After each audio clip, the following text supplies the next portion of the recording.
What is going on, guys? Mobile Care News here, and T-Mobile is saying that they're earning their fast achievements and benefiting off of the merger and their own service. So what they're basically saying here is they have 3 key points they want to focus on. They want to focus on having the best 5G network. That's, of course, their plan. Their second is unlocking the scale and cost to the merger that it provides. And the third is to deliver the best experience to me, the customer, aka everyone else. Here's where I don't understand about T-Mobile and their mixed promises or signals that they basically say. So, T-Mobile wants to build the fastest and the most reliable coverage network, correct? Well, what I don't understand about T-Mobile is they're not investing into the company of what they're doing. They're really not. They're only investing about $9 billion. And that's it, honestly. That's all they're investing in.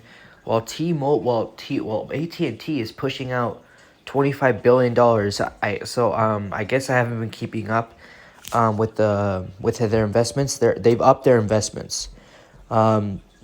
So for AT&T and Verizon went up to 18 and 20 billion, and now AT&T is investing like $25 billion, and Verizon is now investing, I believe, $45 billion. $45 billion. And T-Mobile, all T-Mobile can do is dish out $9 billion. You know how huge that gap is? It's a huge gap.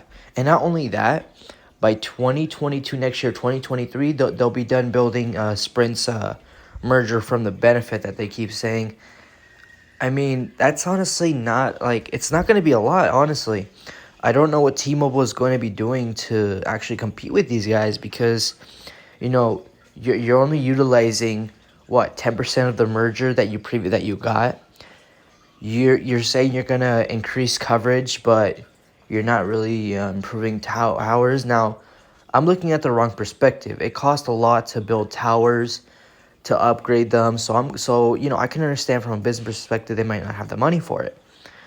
But what I don't understand is they're not doing as much as they're promising. They're hyping up their marketing, their 4G, their 5G, their Magenta Max, but they're not fulfilling their promises. And another thing is, if you're only going to be investing $9 billion while your competition is investing $25 to $45 billion, you're not going to be the fastest or the best carrier like you say you are. I've been having decent speeds here in California, and I'm curious. I don't plan to stay in California for long. I plan to go to a different state, somewhere a little cheaper, a little better. Maybe by the beach, maybe New York, even though it's more expensive. But I want to see what the coverage is in New York. I'm pretty sure it's honestly better than here. It just depends. One of my subscribers sent me pictures through email of the speed test literally in Ohio, T-Mobile, and it was getting 200 to 600. And I'm thinking, wow, those are insane speeds. Those are incredible. 200 to 600 megabytes per second down. Why can't T-Mobile get that here? And my question is, will they get it here in California? I'm pretty sure you can get those speeds up in LA and some in San Diego. But what about in the middle? Or in past that? What about Riverside? What about San Francisco, Sacramento? Is T-Mobile really going to achieve on what they say they are with this merger? Yes, don't get me wrong. T-Mobile did need Sprint's network and 2.5 gigahertz to compete. But the issue here is, now that you have it, you're not going to use the full potential of it. And you're only investing $9 billion. Do you not have, the money for it? I understand, it's a business perspective. But if you can dish out more on investment, if you can invest at least $20 billion for this year or next year, what are you afraid of? Do you have a secret weapon that that nobody knows? Are you gonna really reveal to the public and your competition or competitors eventually? Because I'm curious how T-Mobile's gonna do this. By next year or by 2023, they'll be done building out Sprint's infrastructure. That they'll be done. It's not gonna take that long. So I'm curious, and I believe they're going to use 35 or 50,000 towers of their mid-band or small cells to improve. Which is good. I'm glad they're doing that. I mean, I hope I hope they're not using less than that. But I'm curious how T-Mobile will do this. How will they pull it off? I'm really curious to how they'll do it. Their coverage is decent. They're better off in LTE more than 5G because 5G is still new, especially for the competitors. However, for Verizon, I've seen speed tests of other YouTube channels that use Verizon's 5G.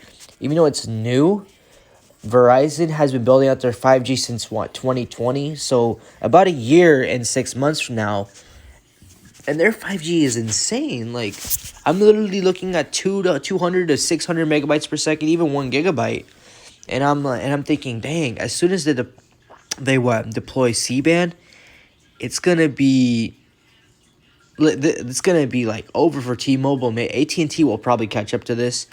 But like, what's T-Mobile's backup plan? If their only plan is to rely on Sprint's 2.5 gigahertz and not rely on the network and only invest $9 billion, I don't know how you're going to compete with Verizon, because they're pushing out way more than what T-Mobile's pushing out.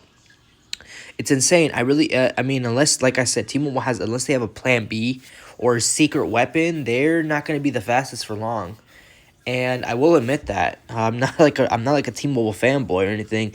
It's just the truth. I used to be a fanboy, like a long time ago.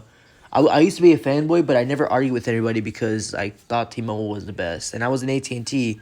I was with AT&T, and they were the best. They were honestly fast, but I don't know why I switched. But I guess I'm giving T-Mobile a chance.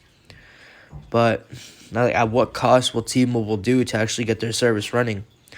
Let me know what you guys think in the comments or anything like that, and I'll follow up on what T-Mobile's doing. Hope you guys enjoy this video. Like, comment, share, subscribe, and I'll see you all in the next video.